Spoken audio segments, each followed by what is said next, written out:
ജീവനെടുക്കുന്ന ലഹരി reporter campaign തുടരുകയാണ്. ലഹരി കേസുകളിൽ പിടിയിലാകുന്നവർ ഭൂരിഭാഗവും യുവാക്കളാണ്. 40ഓളം തടവുകാർ വൈത്തിരി ജയിലിൽ തന്നെയുണ്ട്. എന്നാൽ 16 തടവുകാരെ താമസിപ്പിക്കാനുള്ള സൗകര്യങ്ങളാണ് വൈത്തിരിയിലുള്ളത്.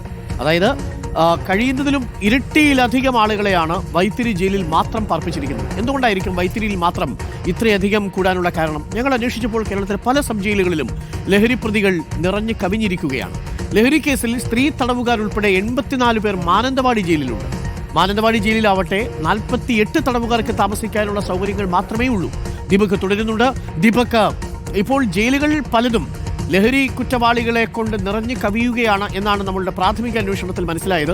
കേരളത്തിലുടനീളം പല സബ് ജയിലുകളിലും ഇതാണ് അവസ്ഥ.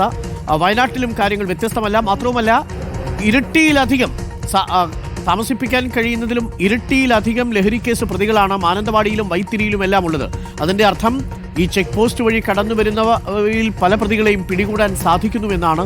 പക്ഷെ താമസിപ്പിക്കാൻ പോലും സ്ഥലമില്ലാത്ത വിധം കേസുകൾ പെരുകുകയാണ്, അല്ലേ ദീപക്?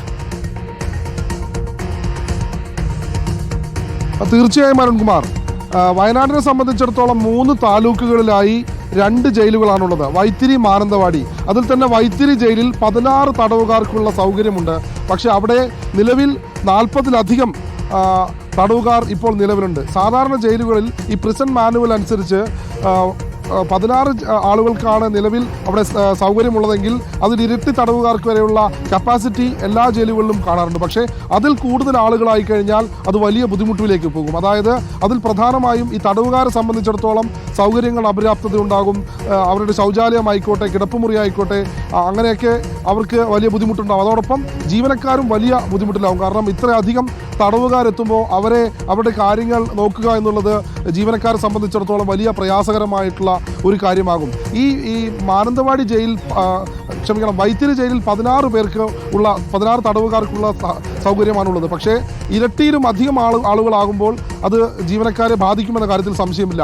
ഈ തടവുകാർ എന്ന് പറയുന്നത് കൂടുതലും ഈ നവംബർ, ഡിസംബർ മാസങ്ങളിൽ, ഈ കഴിഞ്ഞ മാസങ്ങളിൽ ക്രിസ്മസ് ഡ്രൈവിനോടൊക്കെ അനുബന്ധിച്ച് നടത്തിയ പരിശോധനയിൽ കുടുങ്ങിയ ലഹരി തടവുകാരാണ് ഏറ്റവും കൂടുതൽ. അതിൽ തന്നെ നമുക്കറിയാം, ഈ ലഹരി മെത്താംഫെറ്റമിൻ പോലുള്ള രാസലഹരി.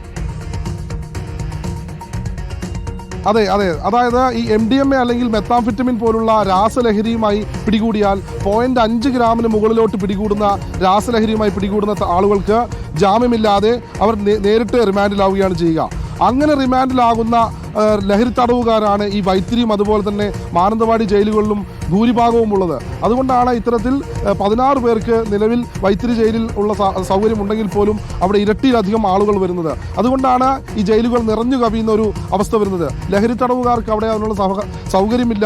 കൂടുതൽ ആളുകൾ ഈ അതിർത്തികളിൽ നിന്ന് പോലീസും എക്സൈസും പിടികൂടുന്നു. കഴിഞ്ഞ 2 മാസത്തിനിടെ എക്സൈസ് മാത്രം പിടികൂടിയത് 118 കേസുകളാണ്. അതിൽ തന്നെ MDMA, LSD, അതുപോലെ തന്നെ മെത്താംഫെറ്റമിൻ തുടങ്ങിയ ലഹരി വസ്തുക്കളെല്ലാം തന്നെ കർണാടക പോലുള്ള സംസ്ഥാനങ്ങളിൽ നിന്ന് കേരളത്തിലേക്ക് കടത്തുമ്പോൾ ഈ എക്സൈസ് ചെക്ക് പോസ്റ്റിലും പോലീസ് ചെക്ക് പോസ്റ്റിലും വെച്ച് പിടികൂടുന്നതാണ്.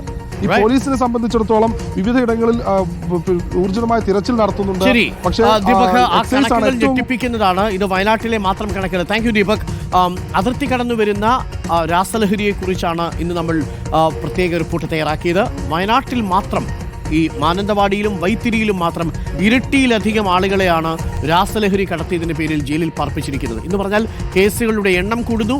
ഇത് പിടിക്കപ്പെട്ടവരുടെ മാത്രമാണ്. ഇതിന്റെ 5 ഇരട്ടിയിലധികമാവും ഒരുപക്ഷെ ഈ അതിർത്തി ചെക്ക് പോസ്റ്റുകളിലൂടെ കേരളത്തിലേക്ക് രാസലഹരി കടത്തിക്കൊണ്ടുവന്നിട്ടുണ്ടാവുക. അതുകൊണ്ട് തീർച്ചയായിട്ടും നമ്മൾ ജാഗ്രത പാലിക്കേണ്ടതുണ്ട്.